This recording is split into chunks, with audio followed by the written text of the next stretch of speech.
Prazer de ter o professor Gastão Lima aqui do IAG. Ele fez física aqui, se formou em 85, depois ele fez mestrado no IAG, terminou em 88. O doutorado dele foi em Paris 7 e terminou em 93, e é professor aqui do IAG desde 1998. Ele trabalha com aglomerado de galáxias, e o que ele vai nos contar um pouco hoje sobre a relação entre aglomerados de galáxias e matéria escura.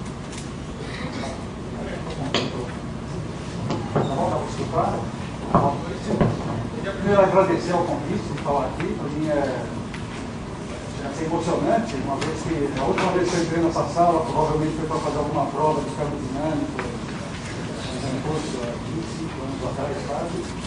E o que eu vou falar para vocês hoje faz parte do meu trabalho, é um estudo de aglomerados de galáxias, e o que a gente aprendeu nos últimos 75 anos sobre a chamada matéria escura.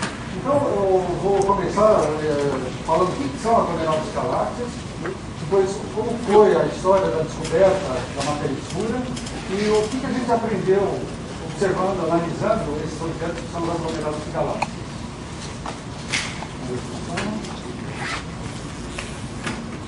Bom, a gente vive num universo de galáxias. Tá? Esse aqui é um mapa do universo próximo, feito alguns anos atrás, onde cada pontinho aqui representa uma galáxia, e o que a gente vê aqui, uma das coisas que saltam aos olhos, é que a distribuição de galáxias, pelo menos no universo próximo, estamos falando aqui de 100 milhões de parsecs, não é homogênea. As galáxias tendem a se aglomerar, formar regiões onde a densidade é maior. São essas densidades que vão interessar a gente aqui hoje. As galáxias gostam de viver em grupos. Galáxias a gente encontra quase sempre em algum grupo. Esses aqui são exemplos de grupos de galáxias, tá? Onde a gente vê galáxias, várias galáxias relativamente próximas aqui no outro grupo. E isso é um fenômeno muito comum. A maioria das galáxias do universo se encontram, a gente encontra nessas associações. A própria Via Láctea, a nossa galáxia, também se encontra num grupo relativamente pobre, onde a gente tem a nossa Via Láctea aqui é a galáxia de Andrômeda, chamada de 32, está aqui ela aumentada. Uma outra espiral, essa galáxia aqui do Catavento, que são as galáxias do Catavento, aqui uma outra espiral. Então são três espirais, um volume relativamente pequeno, a gente está aqui, cercado de umas 40 galáxias conhecidas anãs, pequenas galáxias. O grupo local, por sua vez, se encontra numa associação um pouco maior. Aqui é um mapa do universo bem local, aqui essa barrinha aqui tem 10 megaparsecs, esse é o grupo local aqui no centro, e a gente está cercado por vários grupos de galáxias. E o grande objeto assim, na nossa vizinhança é esse aqui, é o aglomerado de Virgo. A gente vê aqui a região central são as galáxias mais brilhantes. Isso daqui é o superaglomerado local. Tá? Bom, então, aglomerados de galáxias são isso daí, são associações de galáxias, mas maiores do que os grupos. Então, associações de galáxias, onde nós temos cerca de 3 a 5 megaparsecs. Bom, estou falando aqui megaparsec, porque é a unidade de medida que a gente utiliza normalmente. Eu não sei até que ponto vocês são familiarizados com isso. Em todo caso, se alguém não lembra, um parsec equivale a 3,3 anos-luz, mais ou menos. Tá? Então, isso daqui é o diâmetro típico de um aglomerado de galáxias. É um lugar, uma região que tem esse diâmetro, 3 a 5 megaparsecs, com centenas, até milhares de galáxias. São regiões muito densas. Na verdade, são regiões especiais do universo. Quando a gente está nesse ponto, desses grupos, desses aglomerados tão ricos, aí a porcentagem de galáxias que a gente encontra já é menor. Nós temos por volta de 5% das galáxias do universo nessas grandes associações. Bom, o que a gente observa, basicamente, é isso. A gente tem a primeira observação do aglomerado de galáxias é isso. Galáxias, todos esses pontinhos aqui que vocês estão vendo são galáxias. Aqui são galáxias gigantescas. A Via Láctea, nessa escala, seria uma galáxia mais ou menos desse tamanho aqui. Já tem uma estrela da nossa galáxia, que está na frente. Mas isso daí não diz para a gente qual que é a massa desse objeto. Quanto tem de matéria nessa região do universo? Bom, estou vendo as galáxias, mas como é que começa a massa? Esse é um dos grandes problemas em astrofísica, medir a massa dos objetos. Massa não é uma grandeza, você aponta o telescópio, mede, sai o número e acabou-se. A gente vai ver que existem 3 formas de se medir massa de aglomerados de galáxias. A primeira, historicamente, é a partir de medidas de velocidades das galáxias. A gente observa um aglomerado de galáxias, aqui, tudo isso aqui são galáxias que fazem parte desse aglomerado aqui, a Bell 1689. E vamos imaginar que a gente não esteja vendo de frente o aglomerado, mas de lado. Nós somos vocês, né, são observadores hipotéticos, aqui estão terráqueos observando com um telescópio, então eles podem observar a velocidade das galáxias nessa direção, na direção da linha divisada. Isso é feito através da observação do espectro das galáxias. Como as galáxias têm um movimento, tem uma velocidade, o espectro delas vai aparecer deslocado. Por exemplo, se a galáxia estiver se afastando de vocês, o espectro é deslocado para o vermelho. Se estiver se aproximando, vai para o azul.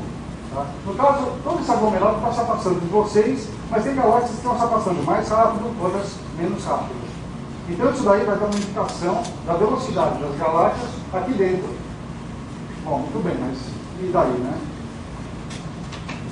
Bom, o que a gente pode fazer, daqui a pouco eu vou chegar na massa, é fazer um histograma dessas velocidades. A gente vê aqui, tem uma galáxia vindo para cá com uma velocidade pequena. Essa daqui está indo para lá com uma velocidade grande. Essa daqui está indo para lá com uma velocidade grande, assim por diante. Vamos subtrair a velocidade média, né? Colocar tudo isso no centro de massa e fazer um histograma. Daí a gente vê, tem, por exemplo, nesse caso aqui tem 9 galáxias que têm uma velocidade praticamente nula em relação ao centro de massa. Aqui tem umas 7 galáxias, aqui tem 5, assim por diante. Faz um histograma para cada uma delas. O que a gente vai notar é que a largura desses histogramas é diferente. Aqui, a gente tem, passando uma gaussiana por cima, uma curva com uma largura relativamente estreita. Aqui, uma largura maior. Isso significa que a dispersão de velocidade, enquanto as galáxias estão se movimentando, é diferente. Aqui as galáxias se movem menos, e aqui elas estão se movendo com uma maior velocidade. E é isso que vai indicar para a gente a massa. A gente tem aqui um teorema muito importante, que vocês vão ver, ou já viram, pode ser, vocês vão ouvir falar disso algum dia na vida, é o chamado teorema do Virial, que diz basicamente que um corpo que seja em equilíbrio, para um corpo em equilíbrio, o dobro da energia cinética desse corpo, da energia cinética interna, vai ser igual à energia potencial interna. Olha, a energia cinética está relacionada à velocidade. A energia potencial está relacionada à massa. Então, está criando o potencial gravitacional. A gente pode simplificar isso para um caso de simetria esférica, um caso mais simples, uma relação entre a massa, a largura dessas distribuições aqui, que a gente chama de dispersão de velocidades, o tamanho do objeto e a constante da gravitação universal. Então isso aqui, esse teorema do Virial nos dá uma forma de medir a massa de aglomerados de galáxias. Não só de aglomerados, na verdade, você pode medir um aglomerado de estrelas, uma galáxia elíptica, isso funciona também. E a gente vê, basicamente, que a massa é proporcional a essa dispersão de velocidade ao quadrado. Ou seja, quanto mais estreita a curva, menor a massa, supondo que o tamanho seja mais ou menos o mesmo. Então aqui, isso aqui indica que eu tenho uma massa menor, aqui a massa está aumentando, e aqui eu tenho um objeto de maior massa, são 4 aglomerados de galáxias. Tá? Bom, esse exercício, o que vocês precisam para isso? Basicamente, medir o tamanho do aglomerado e medir essas velocidades. Medir as velocidades, como eu falei, há necessidade de medir o espectro. Tá? Passar a luz por uma fenda, por exemplo, hoje em dia no CCD, antigamente um filme, ver a posição das linhas espectrais, ver se elas estão deslocadas, quanto, e daí inferir a velocidade da galáxia. Isso, antigamente, era um processo muito demorado. Era preciso horas e horas e horas para se conseguir o espectro de uma só galáxia. Aqui, vocês veem que as curvas não estão, esses histogramas não, você vê, aqui tem um outro pico, aqui tem essa coisa aqui saindo, é real, não é? É ruído, pode ser um problema estatístico. Idealmente a gente gostaria de ter milhares de galáxias com velocidades medidas. Aqui no caso a gente tem 52, 48, 30, a gente faz o que pode. Só que isso daqui, hoje em dia, a gente faz numa noite, né? Antigamente era só semanas e semanas de trabalho. Então isso só aconteceu, foi feito na prática pela primeira vez, por esse astrônomo, Fritz Zwick, um astrônomo suíço, que depois de 1930, mais ou menos, para os Estados Unidos, onde ele fez isso no aglomerado, o aglomerado de Coma, tá? É um dos aglomerados mais ricos e próximos que a gente tem.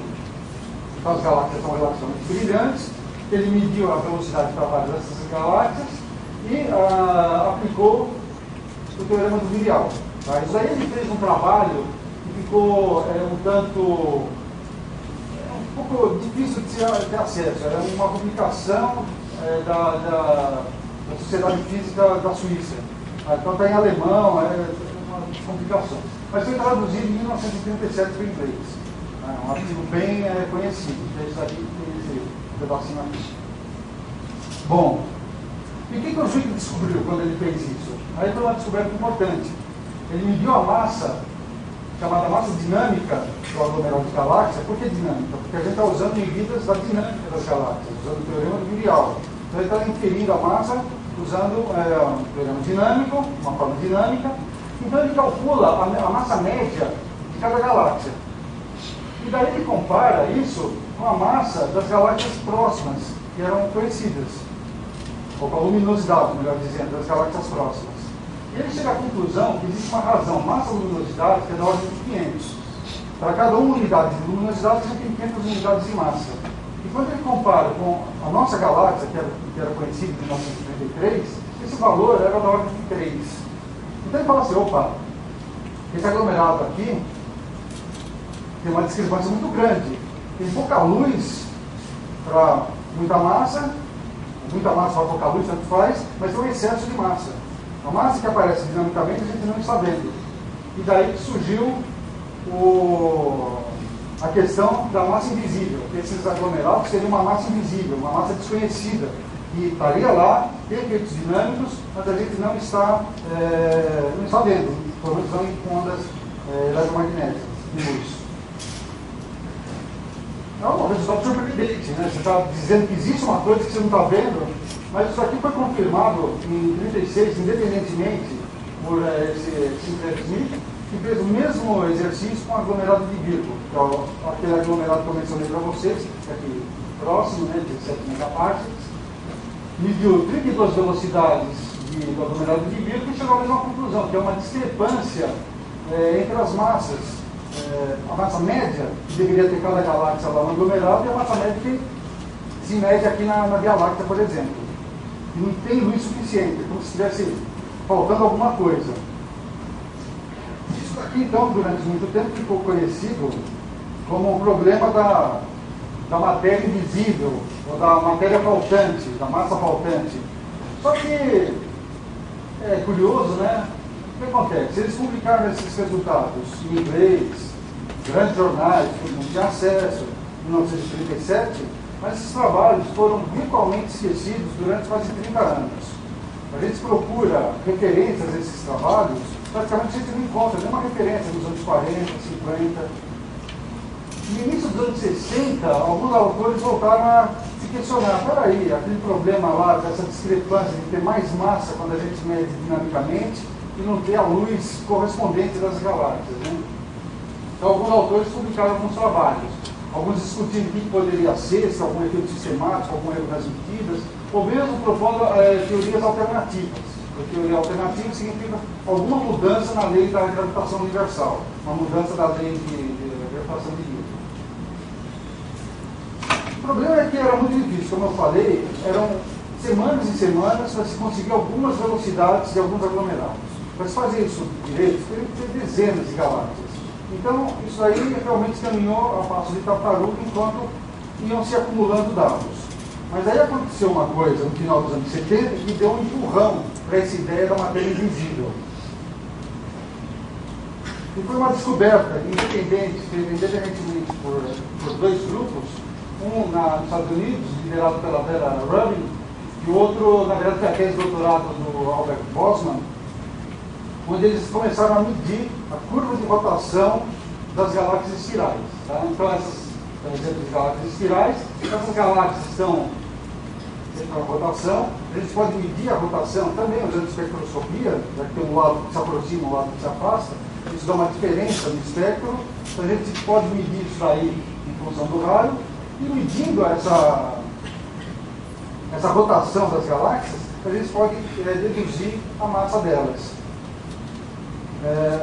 A novidade aí, em 1970, foi que, além de observar o disco óptico, que foi o que eu mostrei para vocês aqui, isso daqui é a parte óptica do lado errado. Isso aqui que vocês estão vendo é a parte óptica, isso aí é a luz das estrelas. Mas uma galáxia não é feita só de estrela, tem também muito gás neutro, hidrogênio. Aqui é uma imagem superposta, onde a gente vê aqui em preto, uma imagem negativa, a galáxia, as estrelas, né, que é o disco da galáxia espiral, e aqui esses contornos representam a distribuição de hidrogênio, que a gente vê que é muito mais extensa. Então, observando o hidrogênio, isso é feito com radiotelescópio, tá? O hidrogênio aí emite 1400 MHz, a gente pode medir a curva de rotação até distâncias bem longe do centro da galáxia. E a curva de rotação é isso. Em função do raio, da distância ao centro, a gente mede a velocidade de um certo ponto aqui, nesse círculo. Então, qual é a velocidade aqui? É isso aqui, põe aqui. Vai se afastando e a gente vai tendo as medidas da velocidade em função do raio. É isso que a gente chama uma curva de rotação. Vocês veem que aqui tem 4 galáxias, das quais uma é a nossa mesma, e elas têm uma característica bem marcante, é uma característica quase universal das galáxias espirais. E é a seguinte, a curva de rotação sobe muito rapidamente aqui, na verdade nessa escala aqui a gente não está nem vendo, é quase um ponto, o outro já está lá em cima, então a curva de rotação sobe como uma reta aqui muito rapidamente e depois fica relativamente plana. Na cada galáxia aqui, bom, ela sobe, desce, tem uns acidentes de percurso, mas basicamente é uma reta. Ela não mostra sinais de estar diminuindo. O que significa isso? Como é que a gente calcula a massa, né? Voltando à questão da massa. A questão da massa é que é uma questão de equilíbrio. A força que está segurando as estrelas, os gás, e não deixa eles ir embora, é a força gravitacional. A força gravitacional é uma força centrífuga, que está segurando esse movimento. Então a gente tem uma relação, que é bem parecida com o teorema do Miguel, no caso, que a massa vai ser igual a essa velocidade circular ao quadrado vezes a distância ao centro da galáxia. Então, a partir dessas curvas aqui, a gente pode deduzir como cresce a massa. E o que vocês vão ver é o seguinte, se a massa, se a velocidade cresce linearmente aqui, é proporcional a R, então a gente tem um R ao quadrado, mais um R, vezes um R aqui, é R ao cubo. Então a massa no centro da galáxia cresce proporcionalmente ao raio ao cubo. Ou seja, no centro de uma galáxia a densidade é aproximadamente constante. Agora, quando a gente está nessa parte aqui, a velocidade aqui é uma constante, é uma reta. Tá? Então a massa vai ser proporcional ao raio. Tá? Tem uma constante aqui, esquece as constantes. Então massa proporcional ao raio. Massa proporcional ao raio significa que a densidade está caindo como caindo nos dois, mas a densidade está diminuindo, ótimo, mas a massa está aumentando. Quer dizer, eu me afasto do centro da galáxia, aqui a parte de R ao cubo é bem pequenininha, mas assim, ela vai aumentando linearmente, não para de aumentar. Agora, isso é estranho? Porque aqui eu superpus a luminosidade no interior de cada raio. Então aqui eu estou medindo a luz das estrelas. Então, aqui no começo, está ótimo, as estrelas estão aumentando a quantidade de luz, né, a quantidade de luz que eu estou vendo das estrelas, mais ou menos no mesmo ritmo que está aumentando a massa. É razoável, significa que a massa basicamente são as estrelas. Mas chega uma hora que a luminosidade começa a parar de aumentar. Quer dizer, você saiu dessa parte aqui, do disco da galáxia, está vindo aqui para fora, aqui você pode aumentar o raio à vontade, não tem mais o que acrescentar, não tem mais luz para ser acrescentada. Então essa curva aqui, digamos, satura, para de crescer, mas a massa continua subindo. Então o que é essa diferença aqui? Então isso daí foi uma descoberta, agora numa outra escala, de matéria invisível. Aqui o que foi dito foi interpretado da seguinte forma: a gente tem a galáxia visível, as estrelas, no centro de uma grande esfera, se é esfera ou não seria debatível, mas vamos dizer uma esfera de matéria invisível, de matéria que a gente não está vendo. Tá? Então, aqui é só para uma outra curva de rotação, onde se a gente não tivesse esse halo de matéria escura, se a gente não tivesse matéria invisível, se fosse só estrela, então a curva de rotação deveria, de fato, subir aqui, mas chegaria no máximo e depois começaria a diminuir, porque a massa estaria toda concentrada aqui no centro. Então teria o que a gente chama de uma queda euclidiana, ia cair com a raiz quadrada do raio, como os planetas em volta do Sol. A velocidade dos planetas vai caindo com a raiz quadrada da distância ao Sol. Mas se a gente acrescenta esse halo massivo, então tem uma outra componente aqui, a gente soma as duas e a velocidade tem esse comportamento que a gente observa. Bom, isso daqui foi importante, primeiro, porque a gente está identificando essa matéria invisível, essa matéria escura, numa outra escala. Eu estava falando primeiro de aglomerados de galáxias muito grandes, aqui de galáxias menores, mas principalmente isso daí deu uma arrancada para a pesquisa a respeito de matéria escura. Isso daqui, aliás, matéria escura a gente só começou a falar, assim, chamar de matéria escura, o dark matter em inglês, a partir dos anos 80. Aqui eu estou botando o número de publicações que tem a palavra matéria escura ou matéria invisível no título do artigo em revistas indexadas, em diferentes revistas. Você vai procurando, tem uma publicação, outra, duas, uma, até a descoberta, na verdade, foi no fim dos anos 80, para 70, anos 80, a descoberta no fim dos anos 80 da matéria escura nas galáxias. Quando as pessoas viram que tinha matéria escura nas galáxias, e que isso em todas as curvas de rotação, o número de artigos por ano disparou. Tá? Hoje em dia a gente tem mais de 200 artigos por ano publicados só com a palavra matéria escura no título. São os artigos de astrofísica. Também fui procurar os artigos de física, nas revistas mais especializadas em física. Ou seja, isso aí se tornou um assunto quente aqui na astrofísica. Bom, ótimo. Então a gente diz, tem matéria escura, a gente está vendo escalas diferentes, mas o que é essa matéria escura? O que a gente pode inferir? Que propriedades ela tem? E mais, como é a sua distribuição? Como a matéria escura se distribui no universo? Aqui tem dois caminhos de se responder essas questões. Uma é através da física de partículas, mas a física de partículas ainda não chegou, pelo menos até hoje, né, enquanto o LHC não entra em funcionamento, a produzir reações energéticas o suficientes para explorar essa matéria escura. Então, isso aqui é, na verdade, uma simulação, sei lá o que, de espalhamento de partículas. Essa foi só para vocês, né, bonitinha. E aqui é uma simulação numérica, onde a gente assume que o universo tenha muita matéria escura e como é que essa matéria escura evolui ao longo do tempo, formando esse tipo de rede filamentar de matéria escura. Mas, bom, isso aí é tudo teórico. E do ponto de vista observacional? Do ponto de vista observacional, teve um outro avanço importante que aconteceu no fim da década de 60, começo da década de 70, quando as pessoas começaram a observar raio-x. No começo era um balão que subia com um telescópio de raio-x, porque raio-x a gente não observa aqui da Terra, né? A atmosfera é opaca para raio-x. Mas esses satélites, seus foguetes, que iam lá para o espaço, eles começaram a ver que tinham várias fontes de raio-x. E uma delas, em 1966, foi detectada bem na direção desse tal do aglomerado de Coma. Então, olha só, tem uma fonte de raio-x em Coma. O que é isso? Né? O que pode ser isso? Isso daí foi o começo de uma nova ciência, digamos, um estudo de raio-x em aglomerado de galáxias. Tanto é que acabou até vendendo um prêmio Nobel há alguns anos atrás. Que o Ricardo Giacconi, ele foi um dos principais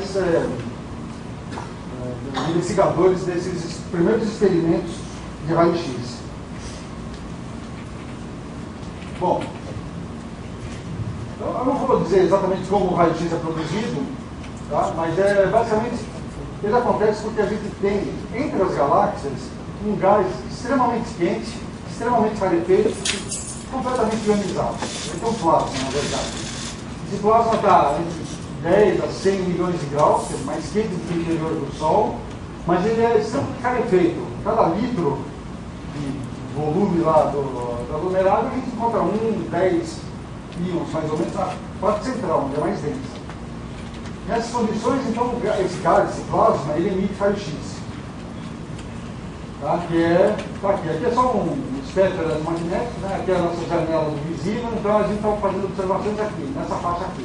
Então, tem unidades de energia em kV/volts, que é o que o pessoal vai usar, corresponde a 10 anos no desenvolvimento de onda, mais ou menos. E daí a primeira pergunta foi a seguinte: bom, se tem esse gás quente aí, sabe que não é isso que é a matéria escura dos aglomerados de galáxias? Porque afinal de contas, esse gás está lá, mas a gente não está vendo no óptico. Quando a gente observa uma galáxia, a gente está observando nessa parte. Mas o gás ele aparece só nessa, no raio-x.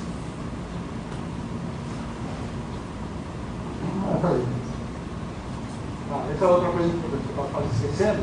A emissão em raio-x, nesse processo aqui, é proporcional ao quadrado da densidade do gás, da densidade numérica do gás. Ou seja, quando a gente vê uma imagem em raio-x, no aglomerado de galáxias, a gente está vendo, literalmente, uma imagem do gás. Como se a gente estivesse enxergando o gás do aglomerado. Então aqui tem uma montagem, vai aparecer daqui a pouquinho, pena que não está tão bonito que nem na minha tela, mas aqui é a galáxia central desse aglomerado de galáxias, aqui a gente tem vários outros aglomerados, e aqui essa imagem é visível, no óptico. Então a gente não vê nada entre as galáxias. Bom, tem algumas estrelinhas da nossa galáxia, mas isso não importa. Agora, se a gente pudesse enxergar em raio-x, a gente veria o seguinte. Seria, vamos ver se funciona. Funciona. A gente veria isso aí, uma imagem desse tipo. Isso aí, que vocês estão vendo agora, não é uma imagem real, que vocês veriam com os olhos, mas é uma imagem raio-x, feita por um detector de raio-x. Então a gente vê uma emissão difusa. Ela não está concentrada. Bom, tem uma concentração aqui no centro, mas ela não está em cima das galáxias, ela está entre as galáxias. E como eu falei, o que vocês estão vendo aqui é a distribuição de gás. Estão vendo gás que está entre as galáxias. E tendo esse gás, a gente está num processo físico que leva à emissão do raio-x, a gente pode deduzir, então, as propriedades físicas desse gás, como a densidade e a temperatura desse gás. Como eu tinha falado antes, adiantando um pouco.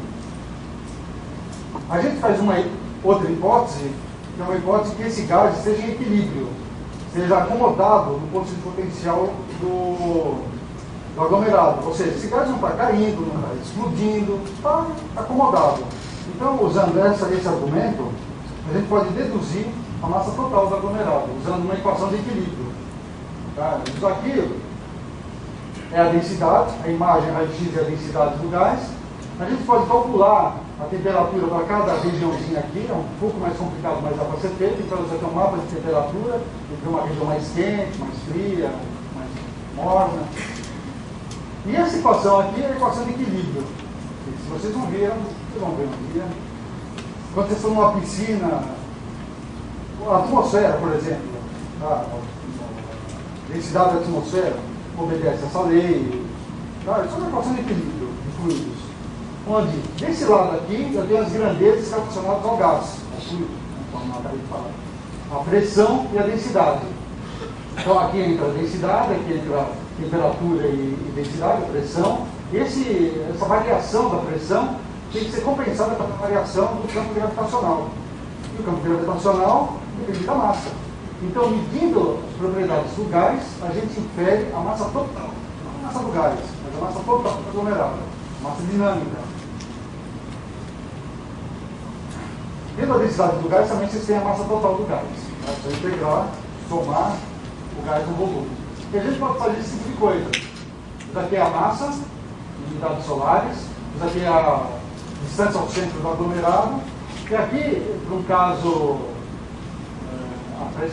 um aglomerado dado, a gente tem que a massa do gás cresce, aumenta dessa forma aqui, quando a gente vai aumentando o raio, e a massa dinâmica vai aumentando aqui por cima. Lembra? A pergunta que eu fiz é, será que esse gás que está entre o aglomerado, entre as galáxias, pode ser matéria escura? Aqui está a resposta. Se a gente soma toda a massa no gás e soma toda a massa dinâmica, ainda assim, ó, uma discrepância. Ou seja, o gás não é suficiente, não fornece toda a massa para o aglomerado. Então ainda existe uma componente, mesmo quando a gente conta galáxias, o que a gente está vendo, conta o gás que está lá no meio, mesmo assim ainda falta. E o que falta é a matéria escura, que a gente não está vendo. O que é legal aqui é que, ao contrário do caso das galáxias, das velocidades das galáxias, aqui a gente consegue fazer isso daqui. Aqui a gente está vendo a distribuição, como é que se distribui radicalmente a matéria escura. Deixa eu dividir um pelo outro aqui. Aqui é Aqui que é a figura que vocês querem ver. Isso aqui é a densidade de matéria em função do raio. Ou seja, a gente vê como se comporta a densidade de matéria, que no fundo vai ser essencialmente matéria escura, né? Já que a gente viu que a massa da matéria escura é maior do que a massa do gás. Então isso aqui, a matéria total, é a soma das componentes. Mas se tem uma componente muito maior que as outras, primeira aproximação, a gente põe de lado as outras. Então isso aqui é basicamente um gráfico da distribuição de densidade da matéria escura. O que a gente vê é que ela tem essa forma aqui. Ela não se achata aqui para o centro do aglomerado, ela continua crescendo. Isso é interessante porque isso aí foi previsto, de certa forma, em simulações numéricas. Na década passada, em 96, teve trabalho de simulações numéricas, como é que a matéria escura se comporta em aglomerados de galáxias, e o que se viu foi que essas previam esse tipo de comportamento. Um comportamento que não é uma coisa que converge, mas que a densidade aumenta até onde a gente pode medir. E quando a gente vai para o aglomerado de verdade médio, a gente observa a mesma coisa. Então aí, isso é bom, essa hora que a gente falou, a teoria e a observação estão indo juntos, estão indo na mesma direção. Bom, com isso aí a gente tem, então, a gente pode definir as três principais componentes do que faz um aglomerado de galáxias. A gente tem as galáxias, óbvio, né? E foi por isso que eles chamam aglomerado de galáxias, porque tem um monte de galáxias junto. Aliás, isso daqui é o aglomerado de Coma, que eu estou falando, aglomerado de Coma é isso daqui. Mas só 2% da massa do aglomerado está nessa forma aqui, que vocês estão vendo, essas galáxias aqui. E 13% mais ou menos da massa está nessa forma, esse gás difuso que está entre as galáxias. E 85% que falta está na forma de matéria escura, tá? Como lembra que há uma foto do Zwick, que publicou esse artigo em 1937. Ou seja, se a gente pudesse enxergar matéria escura, a gente chamaria esses objetos astrofísicos de outra coisa, mas não de aglomerado de galáxias. Já que as galáxias são 2% da massa desses objetos. Agora, vamos ser críticos. Como é que a gente mediu essas massas? Será que a gente mediu bem essas massas? Os dois métodos que eu descrevi até agora, um é baseado nas velocidades das galáxias, usando o tal do teorema do Vial, o outro é observações de raio-x do gás. Mas os dois se baseiam numa hipótese muito forte, que é que haja equilíbrio.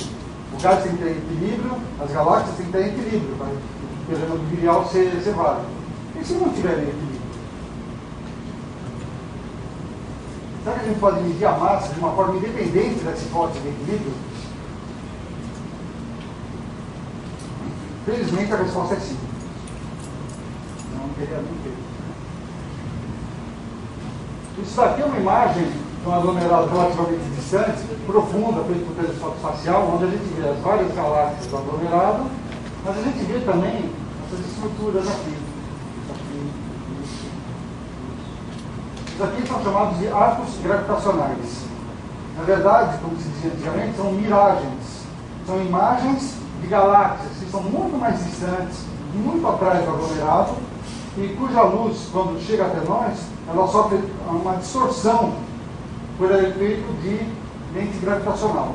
O aglomerado de galáxias aqui funciona como uma lente gravitacional, tá? Porque tem massa e desvia a trajetória da luz. Esse fenômeno foi sugerido, de novo, pelo Zwick, em 1937 também. Esse foi um ano muito bom para ele. Imagens múltiplas de quasares foram de fato observadas em 1979 e esses arcos gravitacionais, os primeiros, foram observados em 1987, um pouquinho mais de 20 anos atrás. Bom, como eu falei, quando a gente tem um corpo massivo no meio do caminho, a luz do corpo lá atrás é desviada. Então a luz, por exemplo, dessa estrela aqui, nesse caso, ela sofre um desvio e chega até o observador. O observador, ele vai ver essa estrela, mas ele vai ver nessa posição lá na esfera celeste. Então, sofreu um desvio. Isso daí, na verdade, esse tipo de desvio já foi proposto há muito tempo atrás. Em 1974, Newton mesmo, já, quando a teoria corpuscular da luz, já falou, a luz pode ter esse... sofreu uma atração, se é um corpo, né? Laplace retoma essa discussão, mas isso só foi satisfatoriamente resolvido com a relatividade geral. Então, um artigo bem grosso do De Sitter, onde ele faz um monte de coisa, e uma delas é calcular isso daqui. O quanto que uma estrela, a posição de uma estrela se mudaria no céu se tivesse um corpo massivo na frente, o Sol, por exemplo. E isso daqui foi então uma previsão, um cálculo foi feito e foi observado durante o eclipse do Sol lá no Ceará, que foi comandado pelo Edison, né?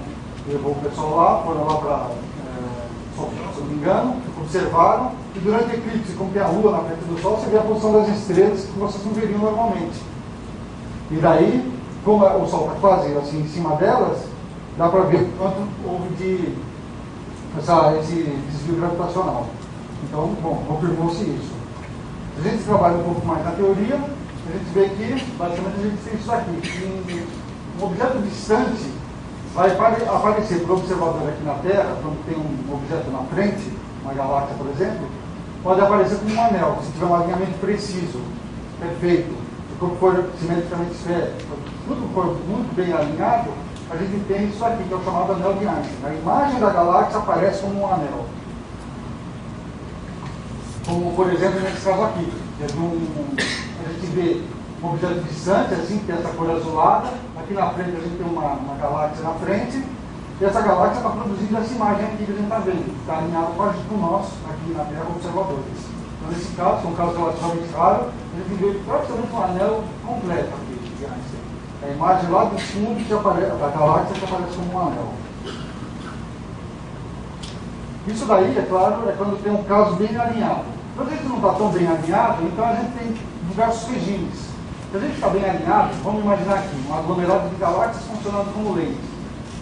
Uma galáxia distante lá atrás. E a gente observando. Se a gente está alinhado, a gente está no regime que a gente chama de lentes fortes. A gente vê grandes arcos gravitacionais, com sorte a gente vê um arco, um anel de Einstein. À medida que a gente vai se afastando, então a gente vai não estar mais tão alinhado no eixo do objeto, da lente, esses arcos começam a diminuir. E eventualmente a gente está tão distante, onde a mudança é muito, muito pequena. Ainda é medida, mas ela vai aparecer com um cisalhamento. As imagens parecem se achatarem, todas numa dada direção. Vou mostrar aqui para ficar mais claro. Certo? Aqui é um aglomerado de galáxias, onde a gente tem aqui as galáxias, e aqui vocês estão vendo uma imagem. Na verdade, essa imagem são imagens da mesma galáxia distante, no caso de imagens múltiplas. Se o alinhamento fosse melhor ainda, a gente poderia ter até um anel aqui em volta. Mas o alinhamento não é perfeito, aqui não deve ter uma simetria esférica, então aparecem como imagens múltiplas. Isso aqui é uma simulação onde esses pontinhos azuis representam galáxias distantes, bem lá longe. E essas manchas laranjas representam um aglomerado de galáxias mais próximo. Dependendo da posição relativa conosco, observador, a gente pode ter aqui o regime de lentes fortes, estão vendo? Quase aparece um anel, um regime de lentes fracas aqui, e aqui atrás existe essa espécie de cisalhamento que eu falei. Parece que as galáxias são todas mais ou menos alinhadas na mesma direção, seguindo o contorno do potencial gravitacional. Ou seja, isso aí é um fenômeno gravitacional, e com isso a gente pode então medir a massa dos aglomerados. E é um fenômeno geométrico, quer dizer, depende da massa, mas a gente não faz nenhuma hipótese sobre equilíbrio. O aglomerado pode ser de qualquer jeito, não importa. A gente mede a massa que está lá dentro, onde a gente está medindo, consegue medir esses anéis, esses arcos gravitacionais. E o interessante é que se a gente compara essas medidas, a gente pode fazer alguns aglomerados, que a gente tem a chance de ter observação em raio-x, observação no óptico profunda, espectroscopia das galáxias, não é pouca coisa. A gente vê o seguinte, por exemplo, esse aglomerado aqui, a BL 586. Isso aqui é a massa de gás, tá? Está aumentando aqui para aqui embaixo.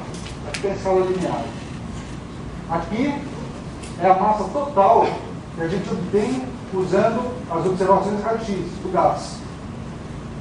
Isso daqui, um monte de subidas aqui, é a massa que a gente obtém usando as velocidades das galáxias.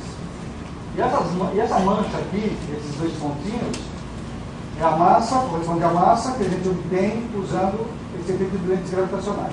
Então são três medidas bem independentes, uma delas nem usa a mesma hipótese que as outras, e mesmo assim a gente vê que as curvas estão quase lá, se encostando. Se alguém tiver dúvida quanto a isso, em astrofísica tem coisa muito pior. Tá? O fator 2 aqui está excelente, considerando que aqui a gente tinha umas 30 galáxias só. Tá? Aqui, na verdade, tem uma curva aqui que indica mais ou menos a incerteza que a gente tem. Aqui, a diferença não chega nem ao fator 1,5. Isso não é nada. Essencialmente, a gente está medindo a mesma coisa. Isso é importante. Por quê? Ainda assim, a gente vê que em todo lugar tem essa discrepância. Tem matéria escura. Bom, muito bem. A gente já sabe, por 3 métodos independentes, que existe matéria escura em aglomerados de galáxias. A gente sabe que como ela se distribui, que ela tem uma densidade que vai aumentando em direção ao centro sem parar. O que mais a gente pode descobrir? Aqui entra um outro aspecto do estudo de aglomerados de galáxias que é interessante, que é o fato de que, bom, no universo nada está parado, tudo está em movimento, os aglomerados também. E, eventualmente, a gente observa colisões de aglomerados de galáxias. São fenômenos extremamente energéticos, e com isso a gente pode testar algumas hipóteses. A gente pode testar, por exemplo, o modelo padrão da matéria escura. É uma matéria que não interage com nada, não interage gravitacionalmente, enquanto que o gás, bom, o gás é o gás normal, como o gás associado, só que a 10 milhões de graus com uma densidade bem menor. Esse é o modelo padrão. Modelos alternativos seriam, não existe matéria escura. Uma dessas é isso. Não existe matéria escura. Isso aí é porque a gente está usando leis da física que não deveria estar usando. A lei que a gente descobriu aqui na Terra não vale nessas escalas, por exemplo. Ou então a matéria escura pode ser muito peculiar, interagir, ter algum tipo de interação que a gente não está vendo aqui, mas pode estar acontecendo lá. E aglomerados de galáxias servem para a gente, pelo menos, ter uma opinião muito forte em qual desses modelos acreditar. Então, isso daqui é uma simulação da colisão de 2 aglomerados. Tá? Em vermelho, a gente está vendo o gás do aglomerado, e em azul, a matéria escura, supondo o modelo padrão. Matéria escura de partículas que não interagem com nada. Aqui está havendo a colisão, formando uma frente de onda, mas o que é interessante ver aqui é que o gás está ficando aqui no centro, enquanto a matéria escura está indo embora. Está havendo uma segregação aqui. Por que isso ocorre? Agora aqui é um efeito 3D, para a gente ver um pouco do volume como é que é. Mas o que está acontecendo? Inicialmente, gás e matéria escura eram coincidentes. Daí eles vieram. Essa colisão está se dando a 2.000, 3.000 km por segundo. Isso aí é supersônico, é uma colisão supersônica e vai causar aqui, quando a gente vê a onda de choque, o que vai acontecer? O gás é extremamente colisional, ele interage muito com as partículas, principalmente com o plasma. Isso daí vai fazer o quê? Vai haver uma dissipação. A energia desse cinética, desse movimento, dessa colisão, é transferida para a energia interna do gás. Então o gás esquenta e perde essa energia cinética desse movimento. Então acaba se acumulando, ficando para trás no centro. Enquanto que a matéria escura, que não é interagente, ela simplesmente passa como um fantasma e continua.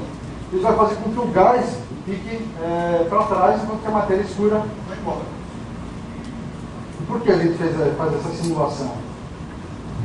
Porque tem um caso de um aglomerado que foi descoberto já há algum tempo, mas só recentemente foram feitas observações bem profundas dele, onde a gente vê aqui o aglomerado, tá, essas bolinhas, aqui uma outra concentração de galáxias.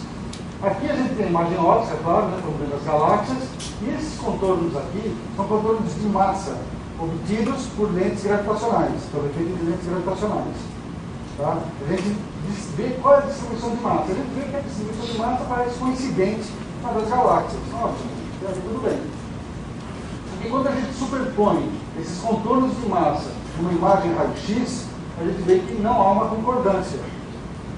Aqui a gente vê que o raio-x de um dos aglomerados está concentrado aqui, enquanto que a massa aqui, do lado. Aqui é a mesma coisa, aqui é o aglomerado que passou. Esse é chamado aglomerado bala, aliás, né, por causa dessa aparência dele. uma bala atravessando um meio. Mas enfim, aqui está o gás, esse outro aglomerado aqui, concentrado aqui, enquanto que a massa está aqui na frente. A matéria está aqui na frente. Isso aqui é só para representar esquematicamente o que aconteceu aqui antes, né, que a gente observa, é óbvio, e isso daqui que representa esses dois quadros aqui. A matéria escura indo embora e o gás ficando para trás. Então, isso aqui a gente está observando. E a gente reproduz isso daí numa simulação numérica, onde a matéria escura é de fato escura, de fato não interage. Bom, vocês vão falar, isso é um aglomerado, imagina. Bom, tem outro. Esse aqui é um outro aglomerado, aquele de 20, onde também a gente tem essas três observações. Aqui a imagem óptica, tá? Tem as galáxias aqui é o raio-x, bem plaquinho, e aqui a distribuição de massa obtida independentemente por efeito de lentes gravitacionais. E o que se vê aqui quando se sobrepõe as imagens, quando elas aparecem de vez em quando superpostas, vai aparecer daqui a pouco, é que o gás está mais concentrado nessa região e a matéria escura é mais extensa. Como se a matéria tivesse ido. Aqui a gente acredita que aconteceu a mesma coisa, uma colisão dos dois aglomerados de galáxias, o gás é freado por efeitos dissipativos, o gás está dissipando energia, enquanto a matéria escura passa batida. Então, vamos ficar só em dois exemplos. Aqui é mais um que saiu tudo quanto era lugar no ano passado. Talvez alguns de vocês já tenham visto. É desse aglomerado aqui, que a gente inclusive já viu mais para trás, tem essas lentes múltiplas aqui. E justamente porque ele tem essas lentes gravitacionais, a gente pode mapear, fazer. Como é que a massa se distribui nesse objeto aqui? O que se viu é que aqui tem um pico de matéria escura, depois a matéria vai diminuindo, depois volta a aumentar, depois vai diminuindo de novo. Então é como aqui, na verdade, o anel de matéria escura é isso daqui. Muita gente se confundiu, o anel de matéria escura deve ser a parte escura, né? Deve ser isso daqui. Na verdade não, daí é onde você tem menos matéria escura. O que está acontecendo aqui? A interpretação disso é diferente daqueles outros dois casos. Nos dois casos precedentes, eu tinha a colisão acontecendo no plano do céu.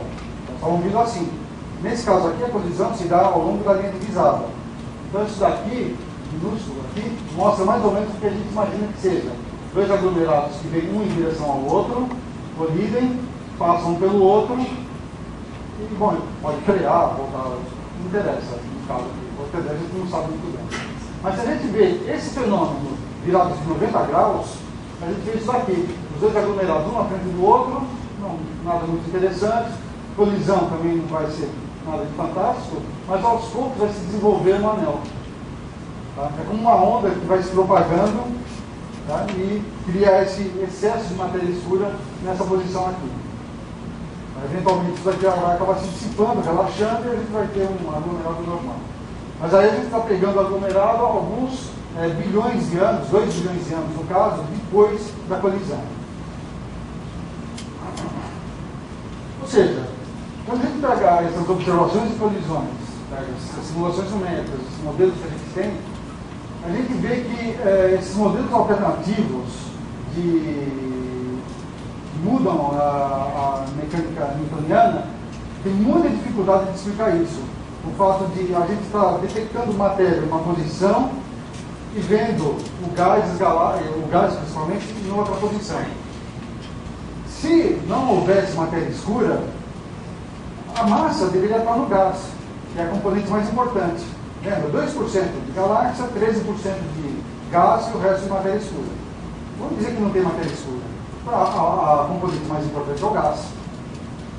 Então, os contornos de massa de lentes gravitacionais deviam estar centrados no gás, mas não é o que a gente observa, por exemplo, nesse aglomerado aqui, onde aqui está em cores, né, o vermelho, o gás, e em azul, a reconstituição da massa, como seria a distribuição de massa se a gente pudesse vê-la. Outra coisa interessante é que, calculando, medindo quanto o gás fica para trás, ou melhor dizendo, quanto que a matéria escura avança em relação ao gás, quanto que é essa diferença, a gente pode, em princípio, medir a seção de choque da matéria escura. Ou seja, o quanto ela interage com ela mesma ou com o gás.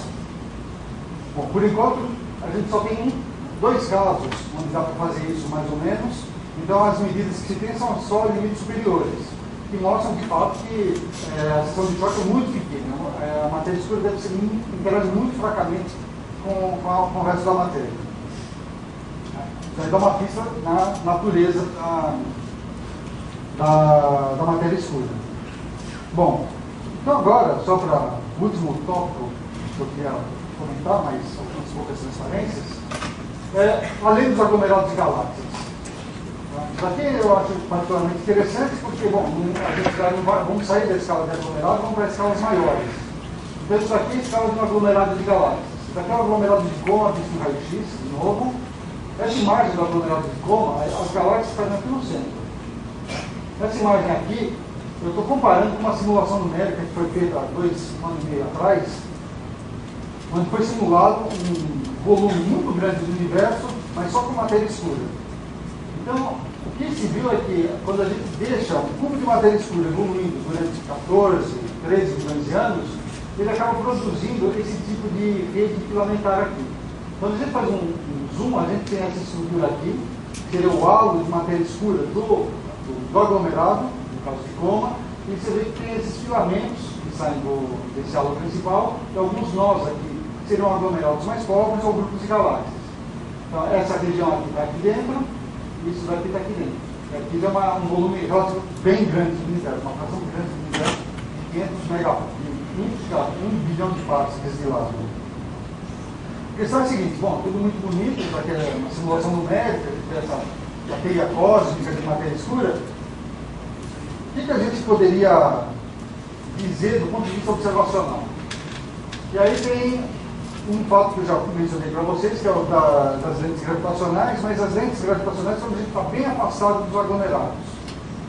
Como eu falei, quando a gente está na região central, a gente vê lentes extremamente fortes, o regime de lentes fortes, mesmo anel de Einstein. Aqui a gente tem os átomos mais fracos, e aqui no cantinho, a gente vê isso aqui ampliado, a gente vê que as galáxias tendem a se alinhar com o potencial dessa região aqui. Então, observando, o truque aqui é observar o alinhamento dessas galáxias e ver se elas estão polarizadas, se elas estão alinhadas com alguma coisa. Essa alguma coisa vai ser a distribuição de massa ao longo da linha divisada. Isso não é uma coisa fácil, porque as galáxias que estão, essas galáxias aqui, que são galáxias que estão atrás da massa, né, para produzir a imagem, elas não são todas redondinhas.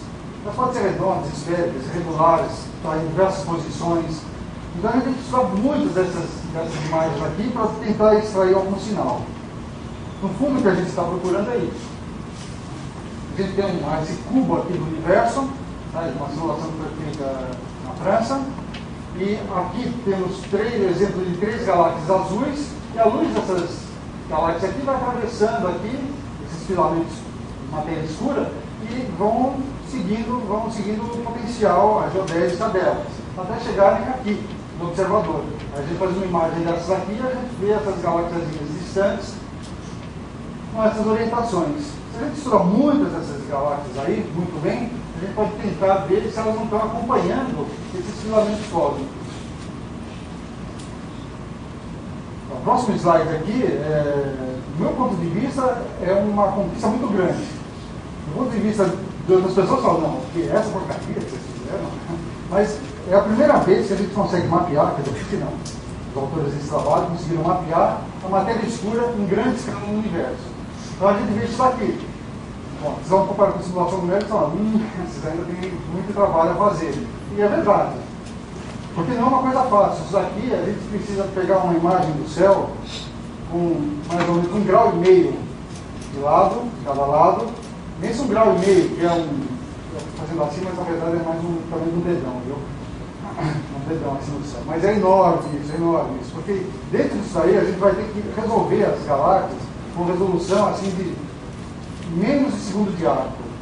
Então é um volume de dados muito grande, isso tem que ter uma qualidade excelente de imagem.